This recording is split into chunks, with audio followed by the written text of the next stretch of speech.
Yep. There's some cookies, chocolate chip cookies, and some of the sugar cookies. Just warming up some leftovers. Go out, Max.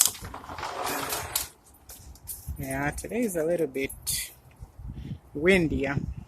It was a lot windier this morning, and there was a lot more precipitation. So it's kind of, I can still kind of see it's a little damp, but it was more, we can still see the fence and the trees kind of still does look damp. But it did look a little earlier. A little bit earlier. Looked like actually the wind did blow down quite a bit of leaves because there isn't as many leaves on the trees now.